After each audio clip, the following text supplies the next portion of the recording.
मैंने अपनी एड़ी से लेके चोटी का जोर लगा दिया, उनकी मैंने शिकायतें करी है और कोई भी वो बिल्कुल भी मैंने आपके सारे लाइव विजुअल देखे हैं जहाँ पे पानी में करंट दौड़ रहा हो, बेसमेंट में जहाँ पानी के झरने चल रहे हो और वहाँ पे लगातार इस बात का खतरा हो कि कभी भी ये बेसमेंट है वो बिल्कुल ऐसे आपस में मिल सकता है, आपकी जान भी जा सकती है। वहाँ भी आप गए। आप शहर के अंदर 150 कुएं नहीं बना सकते जो जब भी बरसात आए सारा का सारा पानी धरती में चला जाएगा। इस बात को कहने में कहीं भी मेरे को कोताही नहीं है। जितने भी सीवरेज के जो चैम्बर इन्होंने बनाए थे उन्हीं में से तो जो बरसात का पानी है वो लोगों के घरों में गया है, नींव के अंदर घुसा है। जो मकान जिस बारिश का श्री गंगानगर निवासियों को लंबे समय से इंतजार था वो बारिश आई, कहर बनकर आई, आफत की बरसात बनकर आई और ऐसा लगा कि जैसे श्री गंगानगर में बाढ़ आ गई हो। हर तरफ पानी पानी और पानी और बहुत बड़ा नुकसान जिसकी समीक्षा अभी की जा रही है, लगातार जारी है। मेरे साथ इस समय कांग्रेस के सीनियर नेता राजेंद्र सोनी जी हैं। नमस्कार राजेंद्र। हाँ नमस्कार राजेश जी।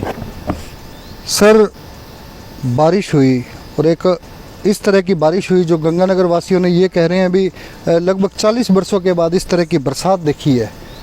जो नुकसान हुआ है उसके लिए किसे जिम्मेदार मानते हैं? देखिए, जहाँ तक जिम्मेदारी जब हम तय करते हैं तो फिर ये एक सामूहिक जिम्मेदारी होती है।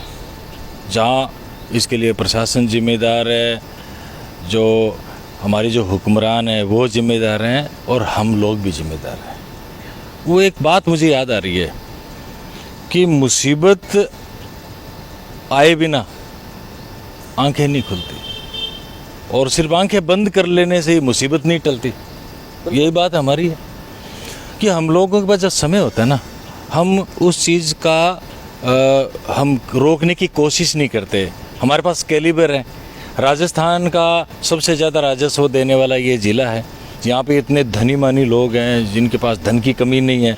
कोई सहयोग मांगे तो एक मांगो तो 1000 यहाँ पे लोग हैं।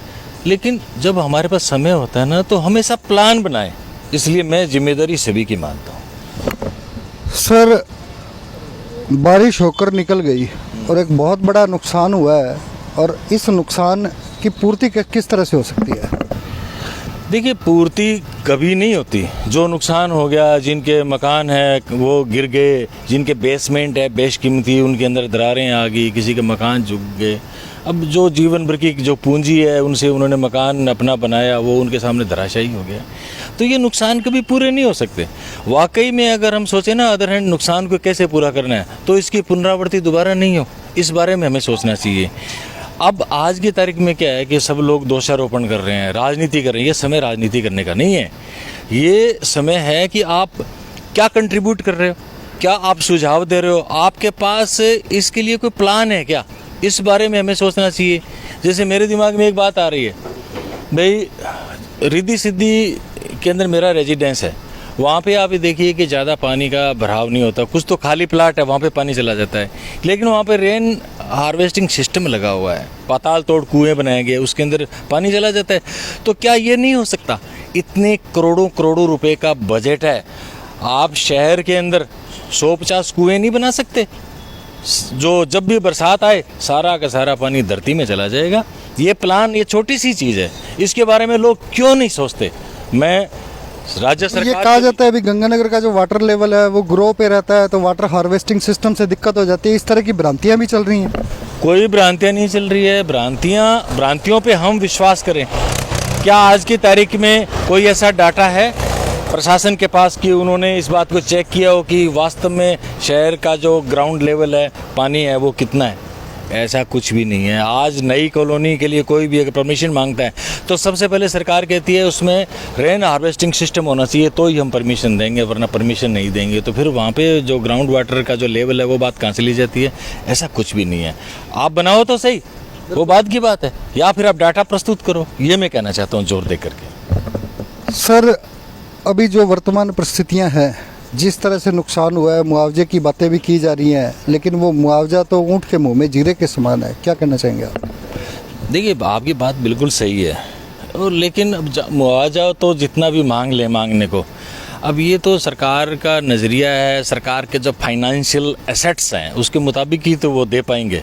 और कई बार क्या होता है कि सर्वे भी ढंग से नहीं हो पाता, जो लोग वास्तव में अफेक्टेड हैं वो लोग तो बेचारे भूखे रह रहे हैं।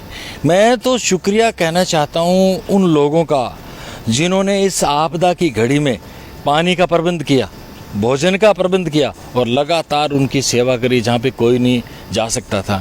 मैं तो आपको भी शुक्रिया कहना चाहता हूँ। मैंने आपके सारे लाइव विजुअल देखे हैं जहाँ पे पानी में करंट दौड़ रहा हो, बेसमेंट में जहाँ पानी के झरने चल रहे हो और वहाँ पे लगातार इस बात का खतरा हो कि कभी भी ये बेसमेंट है वो बिल्कुल ऐसे आपस में मिल सकता है, आपकी जान भी जा सकती है। वहाँ भी आप गए, मैं तो आपको साधुवाद देना चाहता हूँ। और सरकार से जहाँ तक मुआवजे की बात है, हम सब लोग मिल कर के सामूहिक रूप से आवाज़ उठाएं। मैं अलग से लेटर लिखूँ, वो अलग से लिखें, वो अलग से लिखें, ऐसा नहीं। सामूहिक रूप से गंगानगर की आवाज़ बन करके अगर मुआवजा मांगे तो ज़्यादा से ज़्यादा मिलेगा, ऐसा मेरा सोचना है। सर, एक बड़ा प्रश्न चिन्ह लगा हुआ है एल&टी कंपनी के काम के ऊपर, क्या करना चाहेंगे? देखिए, एल&टी कंपनी है वो भ्रष्टाचार का एक प्रतीक है। मेरे पास खुद के पास कम से कम आज 5 ऐसे कंप्लेंट है कि एल&टी कंपनी ने उनसे काम करवाया। आपको तो पता ही है कि एल&टी कंपनी ने ठेका लेकर के आगे सप्लेट कर दिया, तो उन 5 लोगों को भुगतान नहीं मिला है। मैंने अपनी एडी से लेके चोटी का जोर लगा दिया, उनकी मैंने शिकायतें करी है और कोई भी वो बिल्कुल भी दीवार नहीं है। नहीं, ऐसे कौन से जो इसके अधिकारी हैं, कुछ नाम आप बता सकते हैं? अब देखिए, नाम बताने में तो क्या होता है कि जैसे कि वो एक कहावत है ना, जब अपने ही लोग होते हैं, अपने लोगों का जब अपने नाम लेते हैं तो पब्लिक डोमेन पे अच्छा नहीं लगता है। नहीं, जैसे वो अपनापन दिखा नहीं रहे ना एल&टी वाले, ये बड़ा एक गंभीर विषय हो चुका है अभी। उसमें ठीक है अपने लोग हुए हैं, लेकिन वो अपनापन है वो भी धरातल पर नहीं है, नहीं तो गंगानगर की दुर्दशा नहीं होती। नहीं, जो जिनको मैं अपना कह रहा हूँ ना, वो जैसे RUIDP जो राजस्थान सरकार का है, वो इसको मॉनिटरिंग कर रही है। तो वो जो लोग हैं वो अधिकारी है, वो राजस्थान सरकार के ही हैं, वो अपने लोग हैं। एल&टी कंपनी के जो लोग हैं उनको तो मैं जानता ही नहीं, वो साउथ में बैठे हैं। एल&टी कंपनी के कोई बंदे हो तो उनका नाम लेने में मुझे कोई परेशानी नहीं है, लेकिन मैंने पूरा इसमें अपना कंट्रीब्यूट किया है और जल्दी एक प्रभावी कार्रवाई भी मैं एल&टी कंपनी पे करने जा रहा हूँ। मैं आप क्या मैसेज देना चाहेंगे भी, ये जो एल&टी का जो काम है और कमोबेश सबसे बड़ी जो परिस्थिति है वो यही उभर कर आ रही है, अभी एल&टी की वजह से शहर बर्बाद हो गया? बिल्कुल 100% इस बात को कहने में कहीं भी मेरे को कोताही नहीं है। जितने भी सीवरेज के जो चैम्बर इन्होंने बनाए थे, उन्हीं में से तो जो बरसात का पानी है वो लोगों के घरों में गया है, नींव के अंदर घुसा है। जो मकान और दुकान जितने भी शोरूम है, शहर का जो बेड़ा गर्क हुआ है, सड़कें धसी हैं, वो एल&टी कंपनी की ही कारगुजारी का काम है। उन्होंने काम अपना संजीदगी से नहीं किया, ईमानदारी से नहीं किया, कमिटमेंट के साथ नहीं किया, वो इसके लिए पूरी जिम्मेदार है। चलिए सर, सरकार आपकी है और श्री गंगानगर में बोर्ड भी आपका है नगर परिषद का, UIT भी आप लोगों की है और विधायक साहब भी स्वतंत्र रूप से चुनाव जीते, लेकिन वो भी मूलतः कांग्रेस ही हैं। इन लोगों की भूमिका को और इन जो संस्थाएं हैं उन्हें कहाँ किस तरह से देखते हैं आप इस पूरे परिप्रेक्ष्य में? देखिए, पार्टी का एक कार्यकर्ता होने के नाते मेरे विचार अलग हो सकते हैं, लेकिन मैं गंगानगर का एक सिटीजन भी हूँ। मुझे ये लगता है कि फिलहाल जो ये आपदा की घड़ी आई है उसके अंदर UIT ने, नगर परिषद ने, विधायक जी ने, तमाम लोगों ने अपना 100% देने की कोशिश करी है और सब लोगों का सहयोग भी मिला है। मैं तो बस ये निवेदन करना चाहता हूँ कि शहर के अंदर इस तरह से दोबारा नहीं होने पाए, इसके लिए आप एक ठोस प्लानिंग बनाओ और प्लानिंग को लोगों के साथ डिस्कस करो। सब लोगों के साथ डिस्कस करने से क्या होता है कि उसमें कुछ कमियाँ भी रहती है तो लोग अपने सुझावों से बताते हैं, तो उनको भी आप एडमिट करो।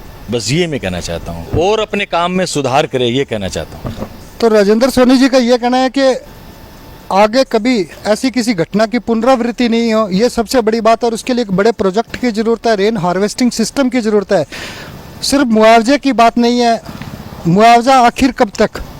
सबसे बड़ा प्रश्न ये है कि समस्या का पूर्णतः निदान होना चाहिए।